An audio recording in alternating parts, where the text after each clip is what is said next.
He's not slowing down.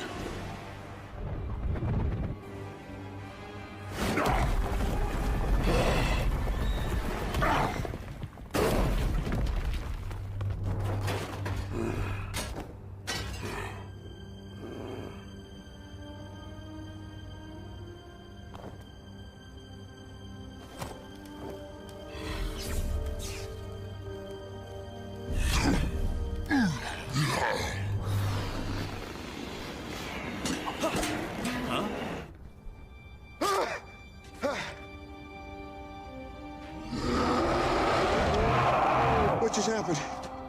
Please tell me nobody kissed me.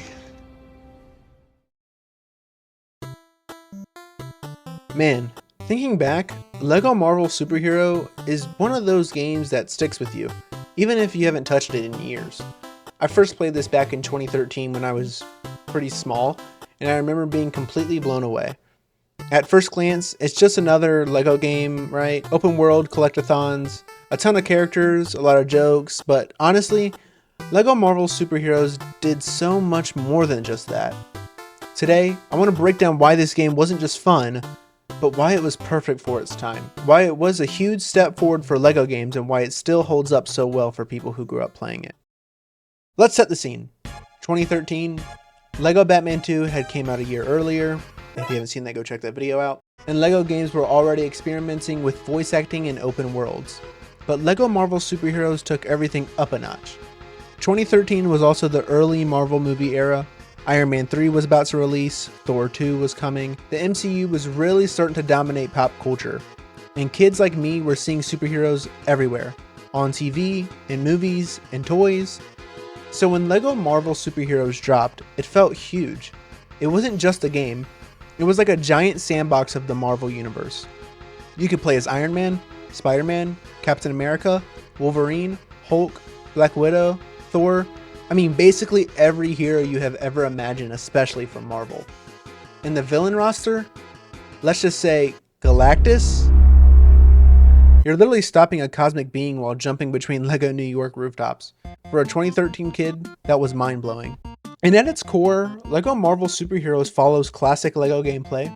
Character switching, each hero has its unique abilities. Iron Man flies and shoots, Spider-Man swings and web slings, Hulk smashes everything, and Black Widow sneaks around. The puzzles and collectible bit, each level is packed with studs, bricks, and secret areas that require specific characters to access, which for the time was, again, super huge. I know they had that in past games, but the fact that you needed to unlock characters to unlock extra things made it extremely replayable.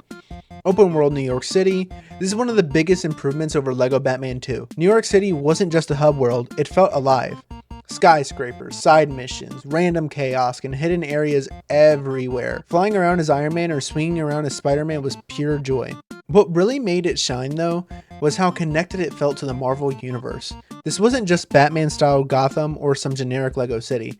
This was the New York in LEGO form, full of cameos, humor, and Marvel Easter eggs.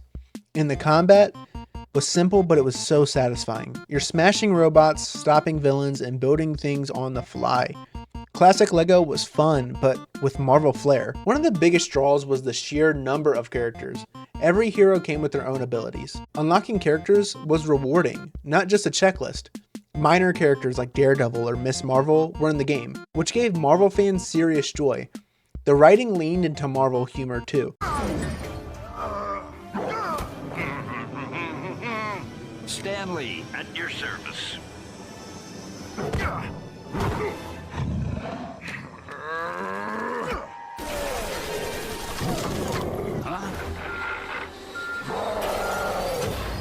How do I get myself in these crazy situations? Get off of me, you big ape! No! This is the part of the game that makes it nostalgic for people my age. Playing it as a kid, you weren't just playing a LEGO game, you were living a mini MCU experience before some of these movies even came out. The story was classic Marvel chaos. Loki steals powerful tech from S.H.I.E.L.D., the heroes have to stop him, Galactus shows up as the ultimate threat. The humor made this story fun for us kids, but there were little things that gave it weight. The scale of the villains were insane. Flying through New York City to stop Galactus smashing his robots, rescuing civilians, and it actually felt epic, even in the LEGO form. And the game never got repetitive because each level had unique challenges, chase sequences, stealth missions, flight sections, Hulk smash missions. It kept you engaged while letting you explore the world. This is where the nostalgia hits. 2013 was a golden year for all of us. We were playing games like this in our childhood bedrooms, just scoring characters we loved in movies, comics, or toys. LEGO Marvel Superheroes hit perfectly at that moment. Even now, the game holds up because the open world New York City is still fun to explore. The humor is still charming, the gameplay is simple, intuitive, and satisfying. The character variety gives endless replayability. And unlike some modern LEGO games, it doesn't overcomplicate things with huge RPG mechanics or microtransactions. It was pure, accessible fun, exactly what it needed to be. LEGO Marvel Superheroes also set the stage for future LEGO games. Larger open worlds, full Marvel other franchise integrations, tons of characters that actually feel different to play every single time. It made people realize that LEGO games could be massive, cinematic, and funny all at the exact same time. Later LEGO Marvel games built on this foundation, but the first one still has that magic of discovery. I've been playing it a little bit, and it's easy to forget how innovative it was for 2013. For a kid like me at the time, it wasn't just a game, it was a way to explore the Marvel universe in a way I'd never experienced before. I think replaying this game really brought me back. I remember spending hours in the open world New York, not even doing the side missions, either flying around as Iron Man, smashing robots with Hulk, or swinging around as Spider-Man.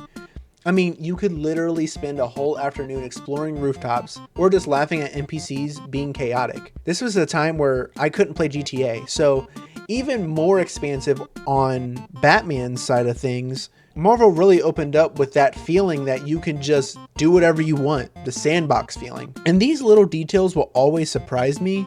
Like, if you knocked over a construction crane, it would wobble, fall, and sometimes just break across everything, and it could cause a chain reaction across the street. Or how every character had a little joke in their animations. Iron Man would quip out, Spider-Man would make sarcastic remarks, Hulk would smash things and occasionally make this weird Hulk confused face. He could even turn back into Bruce Banner. I also loved the side missions. They were the perfect mix of this simple puzzle, but these challenges that made it really, really tough. Some were quick, some were creative, and you always got a gold brick or a character unlock that made you feel accomplished. It's one of those games where you could play a single level, then just spend the next hour wandering around, and somehow it never got boring. That's the kind of game that sticks with you forever, not because it's perfect, but it lets you play in your own way. When I think back on LEGO Marvel Superheroes, I don't really think about the collectibles, or the completion percentage, or even how long it took to beat. I think about how big it felt. In 2013, this game felt like the closest thing to having the entire Marvel universe in your hands. Not just one movie, not just one hero, but everyone. All of the Marvel universe shared the same world, the same city, the same story, and as a kid, that was kind of unreal. It wasn't trying to be the most realistic superhero game or the most serious, it was just trying to have fun. Looking back, it also feels like a snapshot of a very specific time.